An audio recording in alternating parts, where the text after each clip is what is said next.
بسم الله والصلاة والسلام على رسول الله وبعد. السيد أحمد بن عرفان الشهيد رحمة الله عليه من المولد إلى الشهادة. الهند في القرن الثالث عشر. كانت الهند في القرن الثالث عشر للهجرة أواخر القرن الثامن عشر وأوائل القرن التاسع عشر للميلاد. ہندوستان 13ویں صدی ہجری میں یا 18ویں صدی عیسوی کے اواخر اور 19ویں صدی عیسوی کے اوائل میں سیاسی، دینی، اخلاقی تنزلی تک پہنچ چکا تھا. وقد تفرقت اصل مغول اور مغلوں کا شیرازہ بکھر چکا تھا. فکانت الہند کلھا خاضعہ، چنانچہ پورا کا پورا ہندوستان غیروں کے ماتحت ہو گیا. اما لشرکت الہند الشرقیہ او حلفائها، خواہ وہ انڈین ایسٹ کمپنی کے ماتحت ہو یا ان کے حلف برداروں کے. اما الاجزاء المتبقیہ المنعزلۃ منها، اور جو اس سے باقی بچ گیا تھا، جو حصہ اس سے باقی بچ گیا تھا، فكانت خاضعة لسلطة الإقطاعيين والراجاوات والنواب الذين كانوا ينقادون بدورهم طوعا أو كرها للإنجليز. وہ حصہ جاگیرداروں، رجواڑوں اور ان نوابوں کے ماتحت تھا جنہوں نے اپنے علاقوں کو بدورہم، اپنے علاقوں کو نہ چاہتے ہوئے بھی انگریزوں کے ماتحت کر دیا. وَيُسَلِّمُونَهُمْ مَنَاطِقَهُمْ، اور اپنے حلقوں کو ان کے سپرد کر دیا. وَلَمْ يَكُنْ آخِرُ الْمُلُوكِ الْمُغُول الشاہ عالم الذي ولد السید احمد شہید فی عہدہ الا ملکا بالاسم، اور مغلوں کا آخری بادشاہ شاہ عالم جس کے زمانے میں سید صاحب کی ولادت ہوئی، وہ صرف نام کا بادشاہ تھا. لا حول له ولا طول، اس کا کوئی روب دبدبا نہ تھا. وكان سائر المناطق الواقعة بين الجنوب الذي كانت فيه حكومة حیدرآباد إلى دہلی تحت رحمة المرہٹیین، اور وہ تمام علاقے جو اس جنوب میں واقع تھے جس میں حیدرآباد کی حکومت سے لے کر دہلی تک کا علاقہ وہ مرہٹوں کے رحم و کرم پر تھا. اما السکھ فكانوا يحكمون المناطق الواقعة بين پنجاب إلى افغانستان. رہے سکھ تو وہ ان علاقوں پر حکومت کرتے تھے جو پنجاب سے لے کر افغانستان تک واقع تھے. ولا يأمن استبدادهم الجزء الشمالی، اور شمالی علاقہ بھی ان کے ظلم و ستم سے محفوظ نہ تھا، مامون نہ تھا. والمرکزی للہند، اور ہندوستان کا کیپٹل بھی اس سے مامون نہ تھا. وكانت دہلی وضواحیها عرضة لغارات السکھ والمرہٹیین حینا بعد حین، دہلی اور اس کے آس پاس کے علاقے وقتاً فوقتاً سکھوں اور مرہٹوں کا نشانہ یا حملے کا نشانہ بنتے رہتے تھے. وكانت هيبة المسلمين السياسية قد خرجت عن القلوب ولم يكن لهم قائد يؤلف شملهم ويوحد صفوفهم، اور مسلمانوں کی سیاسی ہیبت دلوں سے نکل چکی تھی اور ان کا کوئی ایسا قائد نہ تھا جو ان کے شیرازے کو یکجا کرتا اور ان کی صفوں کو درست کرتا، یا ان کے شیرازہ بندی کرتا اور ان کے صفوں کو جو ہے یکجا کرتا. فعمت الفتن والاضطرابات، پھر اس کے نتیجے میں فتنے اور کشیدگی یا پیچیدگی عام ہو گئی. وتوالت علیہم المحن التي كانت تضاعفهم وتزيد وهنهم، اور ان پر مسلسل ایسے آزمائشیں آتی رہیں جس نے ان کے کمر کو توڑ دیا. وتغلب علیہم اعداؤہم، اور ان پر ان کے دشمن ٹوٹ پڑے. سبب تدهور الحالة الخلقية للمسلمين في البلاد في تفشي حياة الخلاعة والمعاصي۔ ملک میں مسلمانوں کی اخلاقی پستی کا سبب جو چیز بنی وہ گناہوں اور گھٹیا زندگی کے پھیلنے کا۔ مسلمانوں کی اخلاقی پستی زندگی میں یا مسلمانوں کی اخلاقی پستی گھٹیا زندگی اور گناہوں کا ملک میں پھیلنے کا سبب بنی۔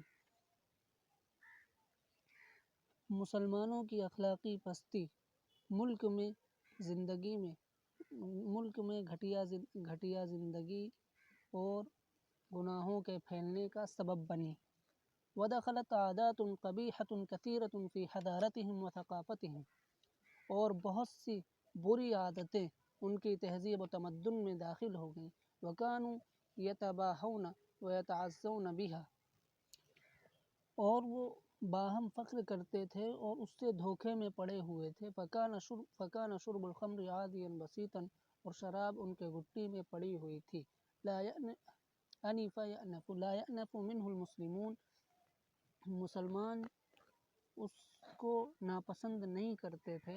وعمت الملاہی ونوادی الطرب والغنا والرقص، اور سیر و تفریح، رقص و غنا کے آلات عام ہو گئے۔ ملہات جمع ملاہی، سامان تفریح، اور طرب اکثر خوشی کے موقع کے لیے استعمال ہوتا ہے۔ تو وعمت الملاہی سامان تفریح، ونوادی نادیۃ جمع نوادی محفل، رقص و غنا اور خوشی کی محفلیں عام ہو گئیں۔ واستبق الناس من الاغنیاء ورجال الطبقة الاولى متوسطة حتى الفقراء بهذه السبقة،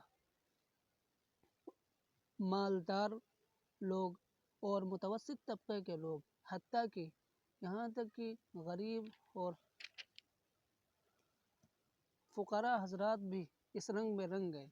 وَأَصْبَحُوا عَرْضَةً لِلْفَسَادِ الْخُلْقِي، اور وہ لوگ اخلاقی بگاڑ کا نشانہ بن گئے۔ وَيُمْكِنُ أَنْ يُقَاسَ مَدْيُ انغماس الناس في الانحلال الخلقي والشرود الفكري والفتور القومي، اور لوگوں کی اخلاقی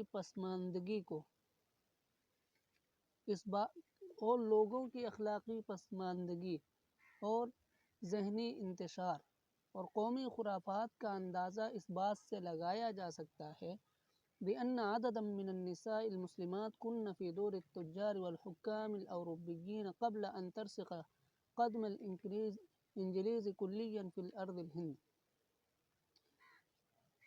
مسلمانوں کی اخلاقی پسماندگی اور ذہنی انتشار اور قومی خرافات کا اندازہ اس بات سے لگایا جا سکتا ہے کہ سرزمین ہندوستان میں انگریزوں کے مکمل طور پر رسوخ سے پہلے یورپین فرما رواؤں اور تجاروں کے گھروں میں مسلمانوں کی عورتوں کی کثرت سے تعداد تھی۔ وعم الشرک والبدع فی المسلمین، اور مسلمانوں کے درمیان شرک و بدعت عام ہو چکا تھا۔ فاتخذوهم لهم شریعة خاصة لتقدیس القبور والموتى، چنانچہ انہوں نے اپنے لیے ایک خاص شریعت بنا لی۔ کیوں بنا لی؟ لتقدیس القبور والموتى، قبروں اور مردوں کے تعظیم کے لیے۔ وحل المشائخ ورجال الدین فی قلوبهم مہل کہنة النصارى، کاہن کی جمع کہنة النصارى والیہود، مشائخ اور علماء، رجال الدین علماء، لوگوں کے دلوں میں یہودی اور نصرانی کاہنوں کی جگہ سرایت کر گئے۔ وبلغ تقدیسهم لهم مبلغ تقدیس المشرکین لاربابهم، اور ان کے نزدیک اعجاز اسی طریقے سے ہو گیا جس طرح کہ عرب کے مشرکین اپنے معبودوں کی تعظیم کرتے تھے۔ ودخلت طقوس وعادات للهنادق والشيعية في حياة أهل السنة والجماعة. اور رسم و رواج، ہندوانہ اور شیعیت کے رسم و رواج اہل سنت والجماعت کی زندگی میں داخل ہو گئے. وصارت جزءا لا يتجزأ منها، اور وہ ایک ایسا جز بن گئے جو اس سے ہٹ نہیں سکتے تھے یا جو اس سے نکل نہیں سکتے تھے. وأصبحت السنة والشریعة درسا منسیا، اور سنت اور شریعت ایک قصہ پارینہ یا بھلایا ہوا سپارہ بن چکے تھے. وانصرف الناس عن الشعائر الاسلامیہ، اور لوگ اسلامی شعائر سے پھر چکے تھے. وكاد العمل بالقرآن والحدیث یبطل، اور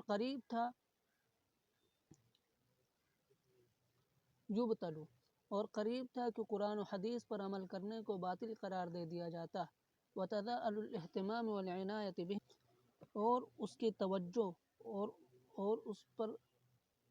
اس کی توجہ کو جو ہے حقیر، اور اس کی توجہ حقیر ہو جاتی، یعنی قرآن و حدیث پر توجہ دینا یہ حقیر ہو جاتا. وکرہ الناس زواج الارامل، اور لوگ بیواؤں سے شادیاں کرنے کو ناپسند کرتے تھے.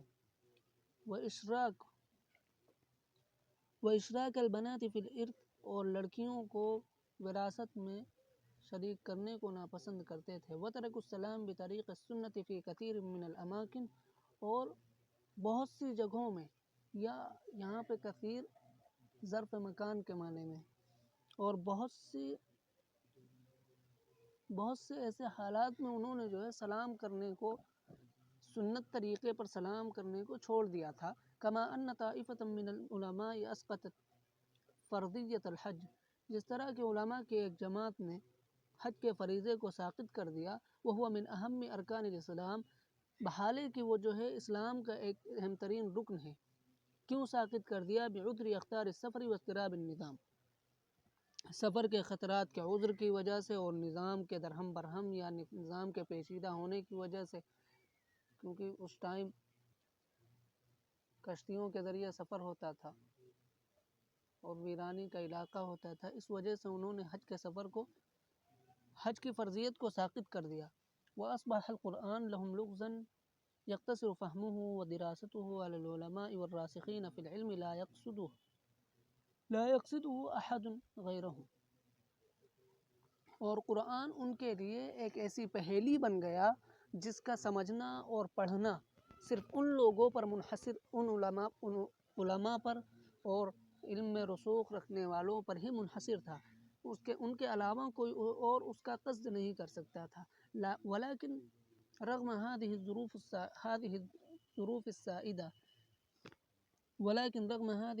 السائدة، لیکن اس مروجہ زمانے کے باوجود، مطلب یہ تمام چیزیں عام تھیں اور یہ تمام خرابیاں ہندوستان میں عام تھیں، اس کے باوجود لا يصح ان يقال، یہ کہنا درست نہیں ہوگا، ان الہند كان يسود علیہ الظلام المطبق، کہ ہندوستان پر جو ہے گھٹا ٹوپ تاریکی چھائی ہوئی تھی. وأنها تجردت عن النشاط السیاسی والحرارة الإيمانی في الهند في القرن الثالث عشر تجردا کلیا، اور یہ بھی کہنا درست نہ ہوگا کہ ہندوستان جو ہے وہ سیاسی نشاط اور ایمانی حرارت اور 13ویں صدی ایمانی حرارت سے بالکل خالی ہو گیا تھا 13ویں صدی میں. فكانت آثار الحياة وإشعاعات النور تخلل الانحطاط الذي قد أحاط بالهند، زندگی کے نشانات اور نور کے شعاعیں وہ ان تنزلی کے درمیان خلل بن رہی تھی جنہوں نے ہندوستان کو احاطے میں لے رکھا تھا. فكان مستهل القرن الثالث عشر من أهم العصور في تاریخ الہند الاسلامی، چنانچہ 13ویں صدی کا اوائل، مستہل ہر شے کا اول حصہ، چنانچہ 13ویں صدی عیسوی کے اوائل حصہ جو ہے وہ ہندوستانی اسلامی تاریخ میں سب سے اہم ترین حصہ ہے. بالنظر الى شخصیات بارزہ، نمایاں لوگوں کو دیکھتے ہوئے، ان نمایاں شخصیات کو دیکھتے ہوئے کانت تمتاز بخدمتها جو اپنی خدمتوں میں ممتاز تھے، اما انجبته القرون السالفہ من شخصیات ان لوگوں سے جس کو گزشتہ صدیوں نے جنا۔ 13ویں صدی عیسوی کے لوگ اپنی خدمتوں کی وجہ سے ان لوگوں سے یا ان شخصیات سے ممتاز تھے جن کو سابقہ صدیوں نے جنا۔ فانجب هذا القرن عدة شخصیات تمتاز بعلو كعبها في العلم والدين والذوق السليم والمعرفة الواسعة عن الكتاب والسنة والذكاء والصلاحية والمملكة الراسخة والسليقة العلمية والدرس والتدريس والتصنيف والتأليف والتبحر العلمي والشعر والأدب والربانية وتهذيب النفس والعلوم الأخرى التي كانت تتفرد فيها۔ چنانچہ اس صدی نے چند ایسے شخصیات کو جنم دیا جو اپنے علم میں، دین میں، ذوق سلیم، کتاب اللہ سے اور حدیث شریف سے گہری معرفت رکھنے میں، اور ذکاء تزکیے میں یا ذہانت میں، صلاحیت میں، مملکت الراسخہ گہرے رسوخ میں، والسلیقۃ العلمیہ اور علمی سلیقے میں، اور درس و تدریس، تصنیف و تالیف اور علمی غوطہ زنی میں، شعر و ادب میں، ربانیت میں اور نفس کے تجزیے میں یا تزکیے میں، والعلوم الاخرى اور ان دوسرے علوم میں جو اپنے اندر یکتائے روزگار تھے، نمایاں مقام رکھتے تھے۔ یہ لوگ نمایاں مقام رکھتے تھے جن کو اس صدی نے جنم دیا۔ ولم يكن هذا العهد رغم الفقر في الرجال والنوابغ يخلو من طلب الدين وتقديره، اور یہ زمانہ لوگوں کی کمی اور صلاحیت مند لوگوں کی کمی کے باوجود دین کی طلب اور اس کے قدر سے خالی نہ تھا۔ كانت توجد في أماكن مختلفة شبكة للمدارس ومعاهد للتعليم الديني ومراكز التربية الروحانية۔ چنانچہ مختلف علاقوں میں مدارس کے جال اور دینی تعلیم کے ادارے اور روحانی تربیت کے مراکز موجود تھے۔ وكان العلماء في مختلف مدن البلاد يقومون بعمل نشر العلم والدين والتصنيف والتأليف، اور علماء مختلف علاقوں اور شہروں میں علم، دین، تصنیف و تالیف کے نشو و نما کے کام کو انجام دے رہے تھے، اور علماء مختلف علاقوں میں علم اور دین، تصنیف و تالیف کے نشو و نما کے کام کو انجام دے رہے تھے۔ ينهمكون فيها كل الانهماك منصرفين عن الأعمال الأخرى، وہ تمام چیزوں سے، تمام کاموں سے ہٹ کر اسی میں کلی طور پر منہمک تھے۔ وكانت المدارس عامرة بطلبة العلوم الدينية، اور مدارس جو ہے وہ دینی علوم کے طلباء سے آباد و شاداب تھا۔ ومراکز التربیہ الروحانیہ والزوایا، اور روحانی تربیت کے مراکز اور خانقاہیں کس سے آباد تھیں؟ بالقلوب الدفاقہ، دھڑکتے ہوئے دل سے، والمتعطشین الی التربیۃ الروحانیہ، اور روحانی تربیت کے پیاسے تھے۔ وکان یکون کبار رجال التدریس والسلوک کل بمفردہ مدرسۃ عامرہ وزاویۃ مستقلہ، اور صوفی اور بڑے بڑے درس دینے والے لوگ اپنے آپ میں، کل بمفردہ اپنے آپ میں، مدرسۃ عامرہ خود ایک آباد و شاداب مدرسہ اور مستقل زاویے کا مقام رکھتے تھے۔ وقد یجتمع المرکزان العلمی والروحانی فی مکان واحد، اور کبھی کبھی ایسا ہوتا تھا کہ دو مرکز یعنی علمی اور روحانی دو مرکز ایک ہی جگہ جمع ہوا کرتے تھے۔ اس کے بعد انشاءاللہ کل